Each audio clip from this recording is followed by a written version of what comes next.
Adventure in Puntland on W4CY Radio.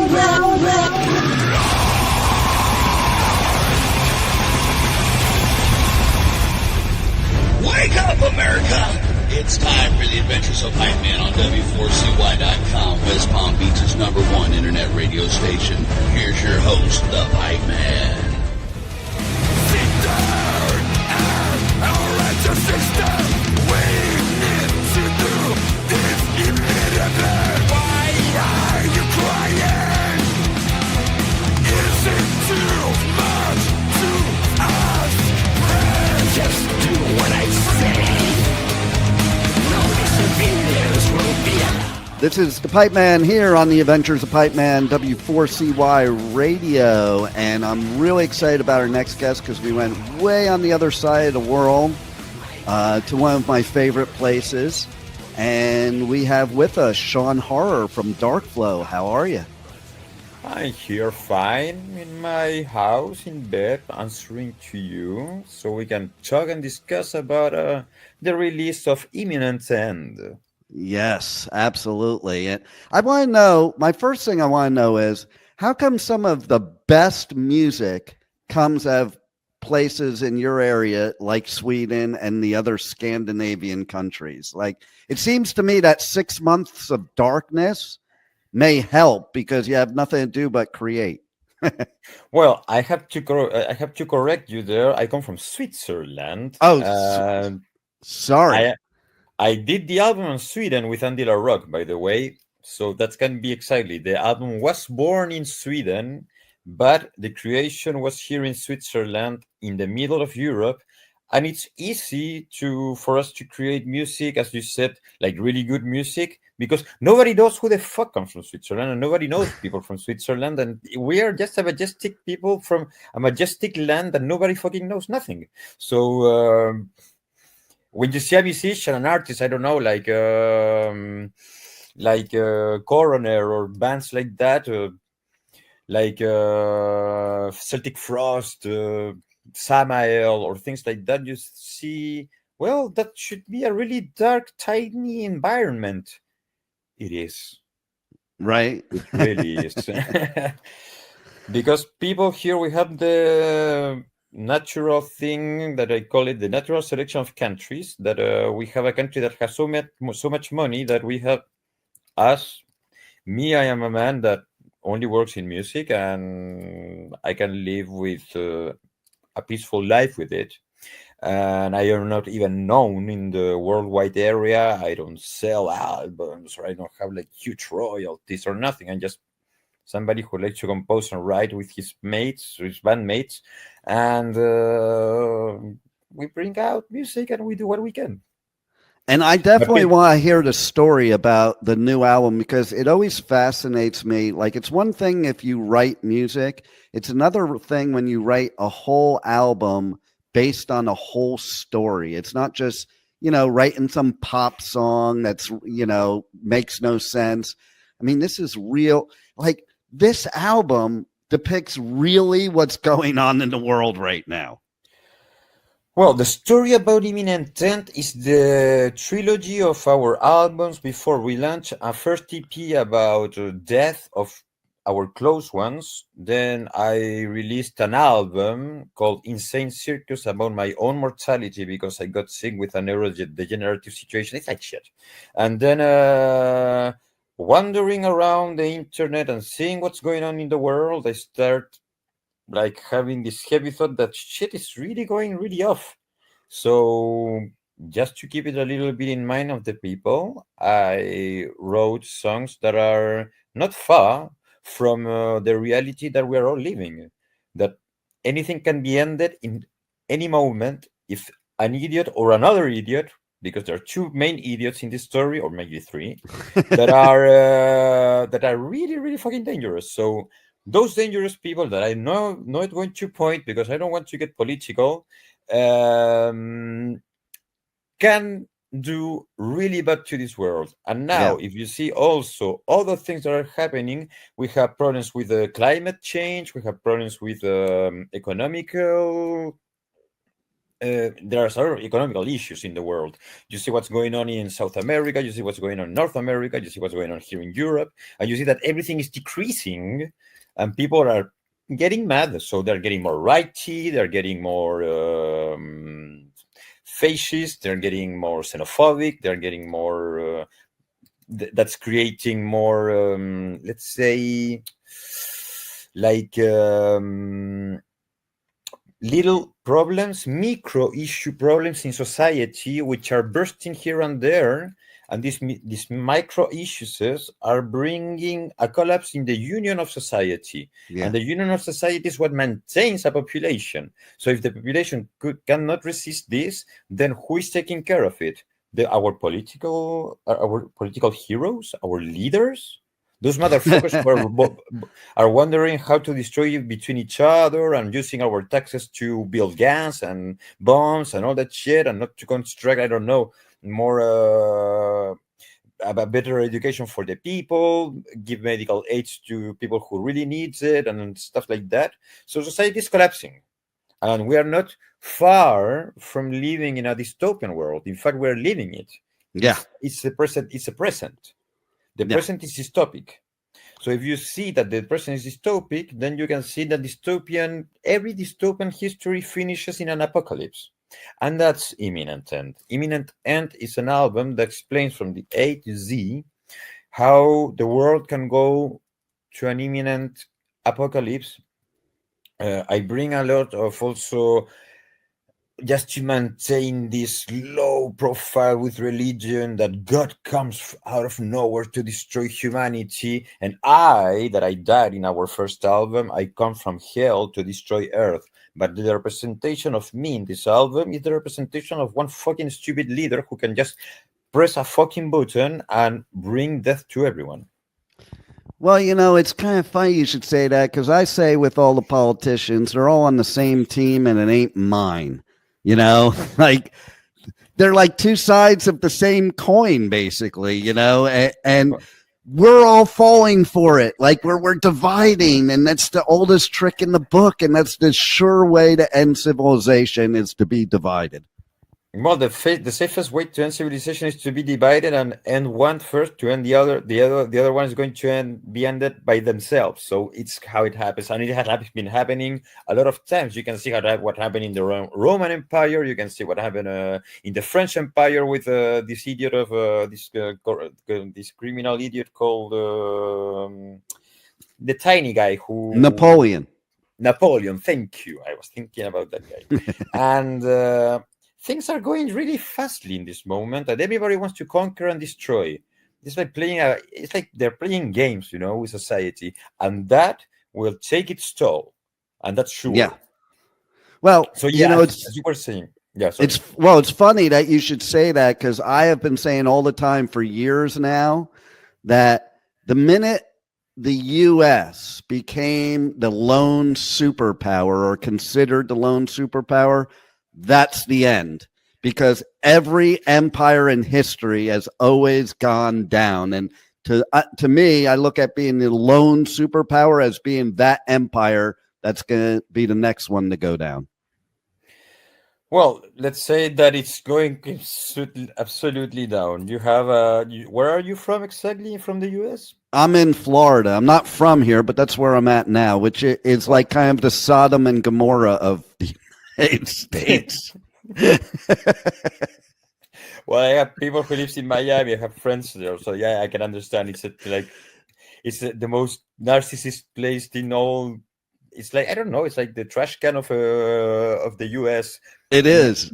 Don't want to say it like that because you live there, but it's what I've been told. I don't mind. Listen, I have always said to people from other countries, if you're going to come visit the U.S., Florida is not your first stop. This does not represent the United States.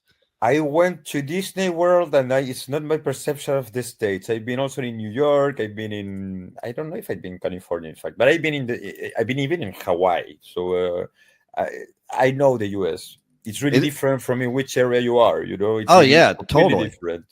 It's like, it's kind of like Europe, where, every state's a different country. basically, because we have different cultures, different upbringings, different ways of life, different types of people. Everything's different, and even the language is different. Like I'm originally from New York and New Jersey, and most of the time That's why you have the accent of New Jersey. That's the thing that I could recognize. Yeah, see, and most of the time I can't even understand the people in the South. Sometimes, if I'm in the deep South, I don't even know what they're saying. Well, in the deep south of the states, nobody understands shit. Right, exactly. No, the thing is that, of course, the United States in this moment is bringing up and blooming again with Donald Trump and all that shit. But what it's safer it's going on, I don't know. The problem is now the Eastern Europe things and the Chinese. Yeah. So that's the three main problems: the U.S. government, the Eastern government, well, Putin, of course, and the Chinese guy. He's really kind of crazy. And those guys are fucking intelligent. That's the only problem. Well, it's funny too. I even saw articles recently that Elon Musk was on all kinds of drugs when he was doing all this stuff the past few months. And we're not talking about pot. Like he was on, this is what they're saying. I don't know if it's for sure, but ketamine and LSD and ecstasy. He was sure in that. He was sure fuck high in that. It's completely, you can see it in how he used a picture of his eyes. You can see that his eyes are not focused to nothing. And I could say it before I said it to my wife. This guy is like, how you can have such power and be in so much drugs at the same time. I've been in drugs in my life. I understand what it is, and I know how people can go completely mad. And a guy with that power, that's scary.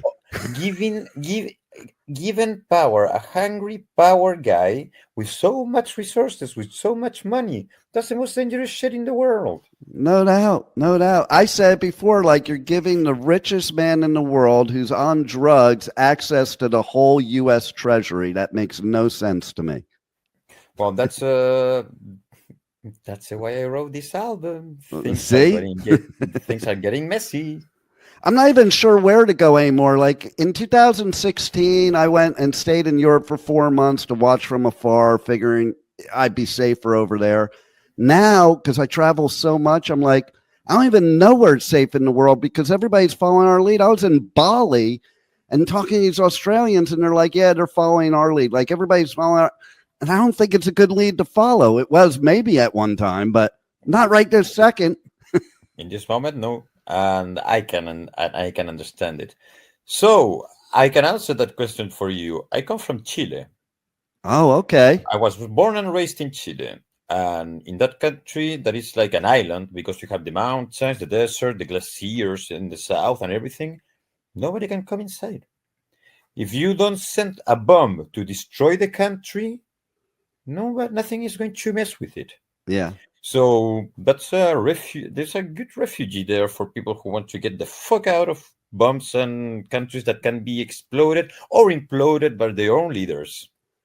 I love Costa Rica. I go there every year to escape the insanity. It's like last year I was there. My brothers called me, did you see the news? I'm like, no, and I don't care. I'm going surfing. Have a nice day. Well, our guitar player went to Costa Rica recently. I've been there before, and it's a really peaceful place. It's really beautiful, and you have shitloads of lizards that are really fucking cool. And the ocean, for fuck's sake. Yeah. And, here's something interesting. We were talking before about, healthcare. I actually had 2 heart attacks, both surfing.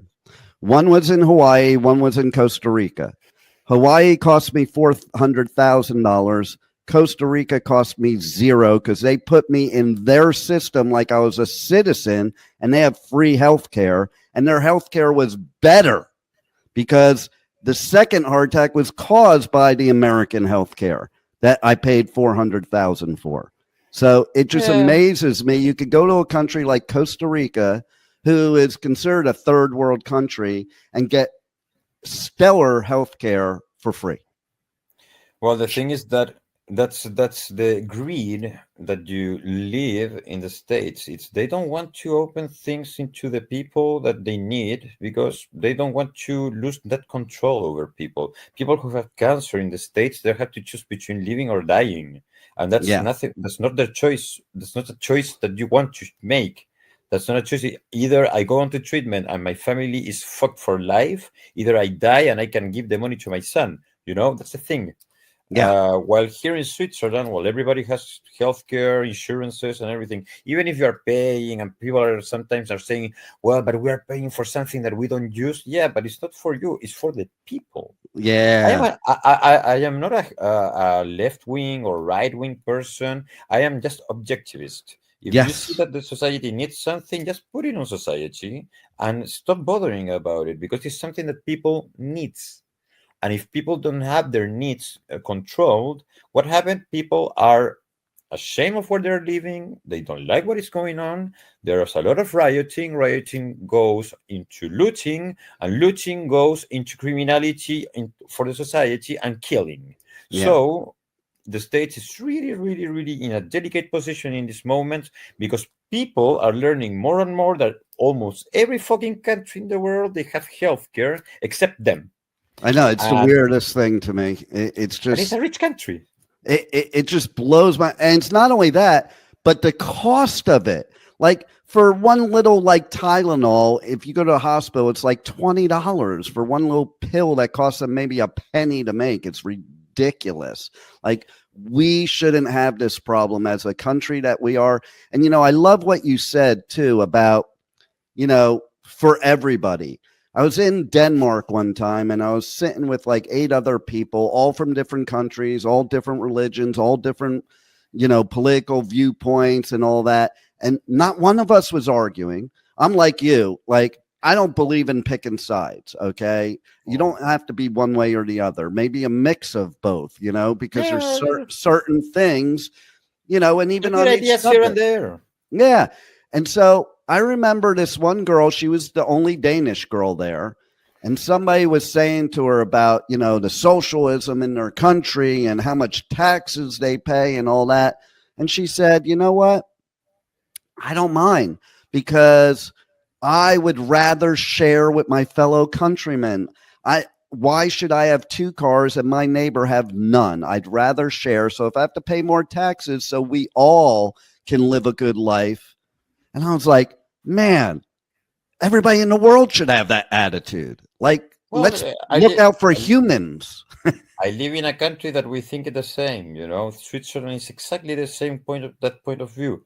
We share everything. There are high taxes. It is a rich country. It's the international bank from of the world. We have all the treasures of Hitler here hidden somewhere, and we have all these insurances because there's not so much people. It's a little country with 10 million people, but nobody can fuck with these people. Why? Yeah. Because nobody wants to attack the bank. Right. I love Who wants to attack the bank? So this bank maintains its society. Now, other countries like the States, that is the best example, it has so much resources, and they use it in the military, they use it into investing into more businesses, and that's not good, because you're trying to make people work more, you're trying to make people get the most sick, and nobody's helping society to uplift all this. Yeah. And people are getting tired, people are getting angry, people are getting really in the sensation. You can see what's going on. I've been talking with a girl from Texas. Well, this is transgender girl and all shit, and she's from Texas, and it's like, people doesn't understand me here. Of who the fuck is going to understand you? You're in fucking Texas, first of all. Second of all, you're in the States. Who the fuck is going to understand you? You need to have a change of sex. Okay, so it's your decision, and the government is not going to help you. Of course, it's not going to help you. Here in Switzerland, people have that kind of decisions, And I don't care if you want to be whatever you want to be. The thing that is important is that you are happy as a citizen. And if you're not happy as a citizen, that's going to bring problems in society. And what's a problem in society? A problem in society is when people are attacking their government. Yeah. And when people are starting attacking their government, what's going on? There's out of control. Yeah, and totally. That's creating chaos, anarchism. And when you create chaos and anarchism, it's like you're bringing down society. And what's going on then? People that are in the upper level of society are attacking to those who are under level in society, and that creates what? Separation. And if you bring separation really clearly into people, there are going to be a lot of messy stuff going on, a lot of killing, and a There lot of already like, is.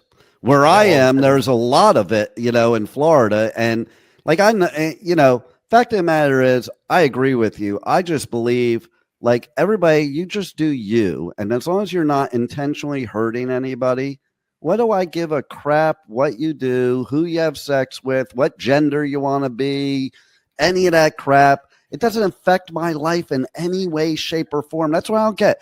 People that try to stop these other people from doing what they want to do, and it doesn't even affect their life. Like, who cares? You do you, let them do them.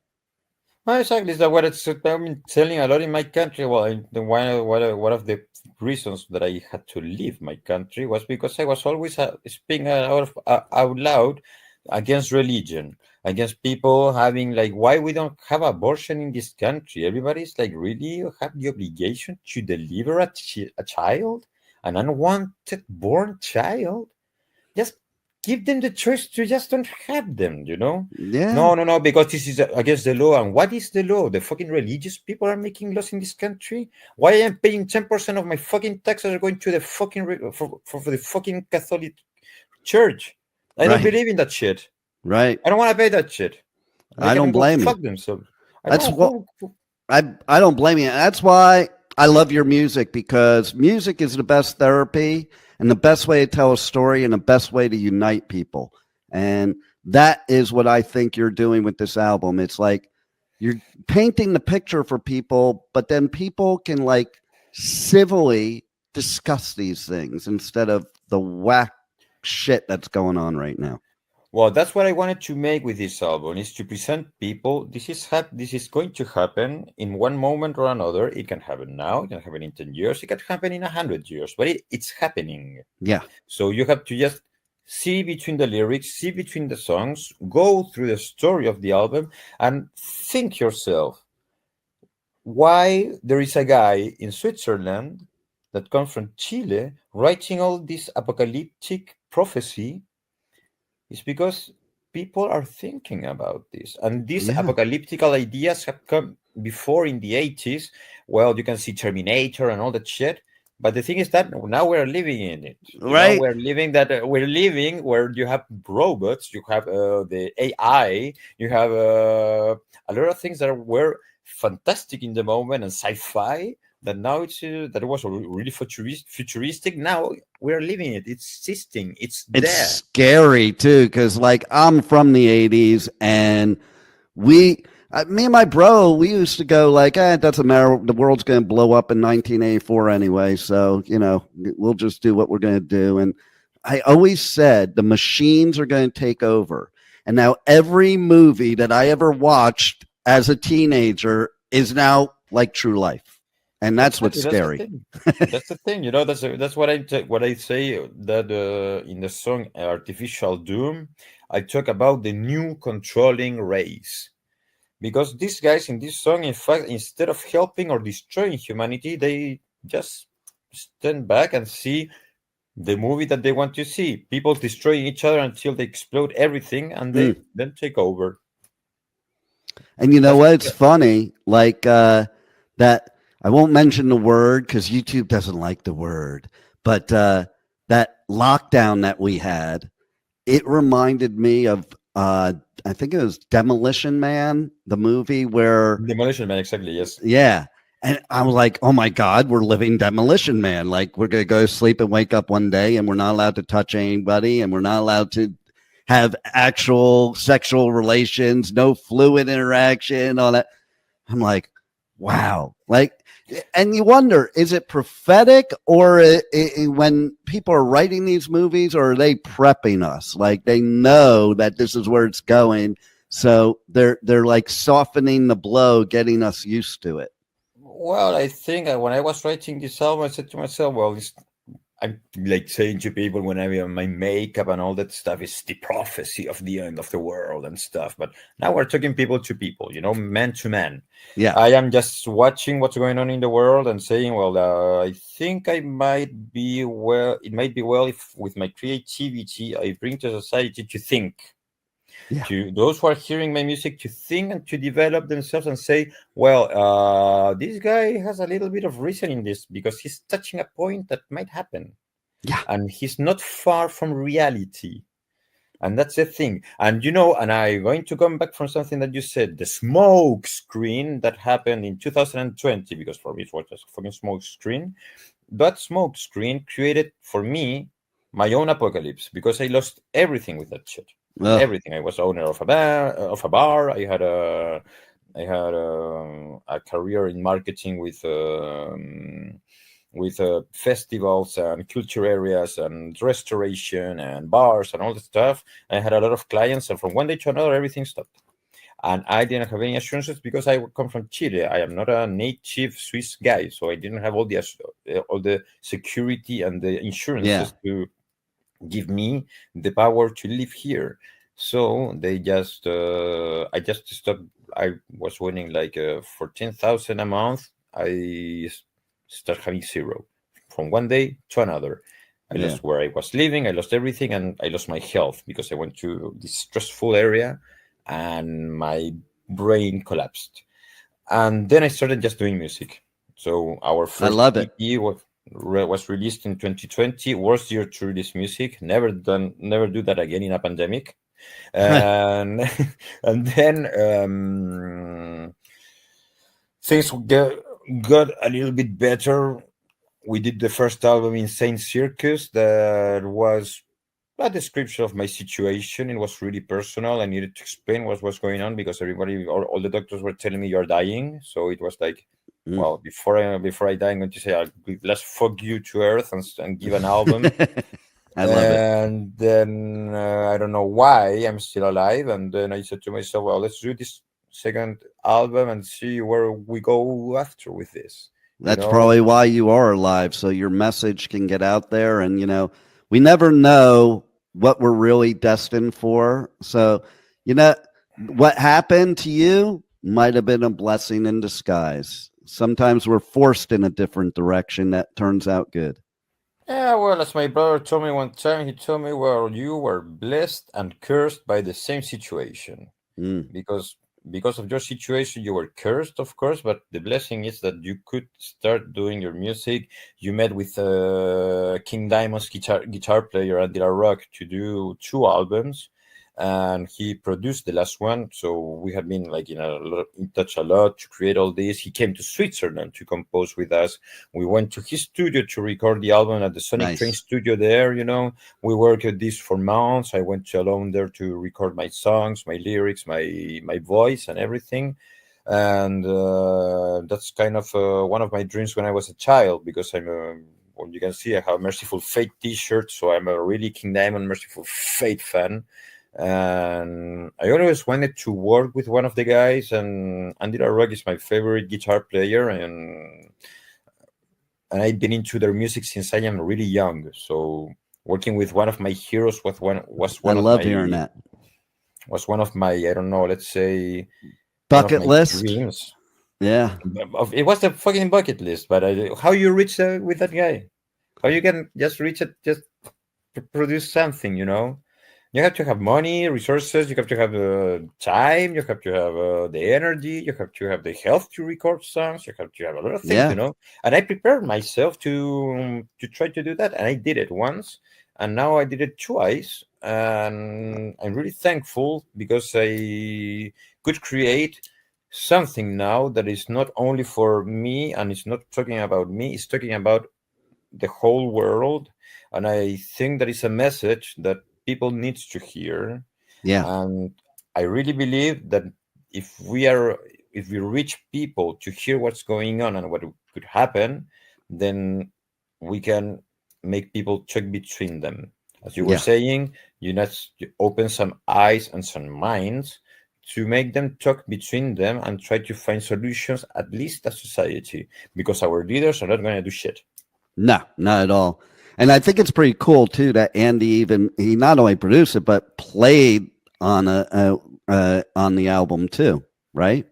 He did a solo as a guest artist, a featuring in the song "The Last Symphony."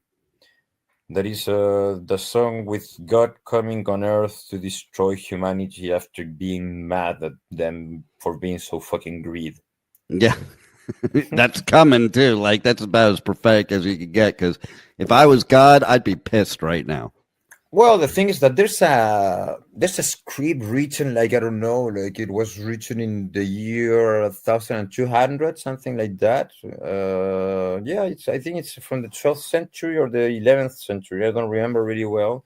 Where that it's called God's Wrath, and that's what I'm talking in this song. I'm talking about God's wrath, God coming with the four horsemen from the apocalypse and kill everyone, and chaos going everywhere, and everybody tearing them apart, everybody killing each other, raining chaos while he's killing everybody. And then in the other songs, I come as myself, Shan Horror, the general from hell to destroy Earth before God. So there's also in the end of the album this really portrayed heaven versus hell thing, where hell always wins because evil always wins. And that's a description that I always wanted to interpret because we have something that people doesn't know and doesn't understand, that history has been written only by those who won the wars, not by those who lose. Yeah. Who lost the wars, not by the good people, if not by those who won. And some, or mainly, people who win is not the kind of guy that you want to have with you in a dinner party. No. Because they'll win at all costs. That's the difference. Exactly. They don't have fucking moral. They don't have fucking values. They don't have. They only have this feeling about conquering and being powerful and being selfish and being a fucking idiot. So for me, idiots created history. That's a great way to put it. I have to agree with that full-heartedly. So tell everybody how they can reach out to you on socials, on the web, how they can get the new album, check out your merch, all that good stuff. Well, little by little. First of all, if you want to support DarkFlow, go to our Bandcamp, buy the album in the digital version, or you can buy it also in the vinyl version, which is in Bandcamp too. And if you want to just give us numbers to have people hearing it, or if you are, I don't know, an agent or whatever fucking label you can be working on, go and hear us on any streaming site, and you can hear Imminent End. And if you like it, you can send us an email. You can go to darkflow.ch. That is our website. You can contact me, and I will answer to you. Anybody can talk to me. I'm open to talk to everybody. For me, it's just creating relationship with people. I am not the most famous person. I'm not James fucking Hetfield, so I will not be harassed. I am going to be maybe somebody's going to be stupid enough to send me some dick pics on email, but I don't care. And I will answer to people who has real questions, and I will be there for them. So if you like our music, hear it, enjoy it, try to share with us. Tell me what you think, and we can talk. Because I will always be there. You can also talk to me on Facebook, Instagram. You can talk me on Blue Sky. You can, because I left the X because they banned me, and I was a little bit trashy there. And well, which other social media I have?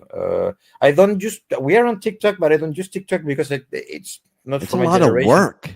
It's a lot of work. I don't understand how people can consume that shit. I don't like it. It's like too much reels over real, and it's like, yeah, no, that's not my jam. I like reading. I like interpretation while people write. So yeah, Blue Sky, Facebook, Instagram, an email that you can find everywhere on my website, in our website, sorry. And Shan Horror is going to be there behind writing to you. There's not going to be a manager, and we'll never, ever, ever use AI to write back to people. Oh, I love it. I love it. And, I'm going to be in a couple of weeks doing coverage at Hellfest, and I think your album and your band should be the ones, especially with everything going on in the world, that is headlining Hellfest. That would be appropriate. That would be appropriate, but the thing is that I think the people from Hellfest, even if they know who I am, they are not going to invite us in this edition or in future editions soon, because we're not a mainstream band. We are just an underground band from Switzerland. Well, we don't want to get like really undergroundish or underground from the underground. We would like to get a little bit more know so we can do better shows and go play everywhere where we can. Yeah. So if we need something, it's your support. People of the world, hear my voice. We need your support. There it is. And definitely they should support you because you have a great message, great story, and absolute incredible music. And so I thank you for bringing that to us because it's a time we need it most. And thanks for being on the Adventures of Pipeman.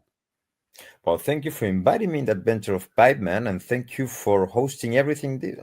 This was a really nice discussion. I think this is the best interview I ever done because it's free. I love it. I love hearing that. We were talking about stuff like that before. So whenever I get a compliment from that from an artist, that's the best compliment I could ever get.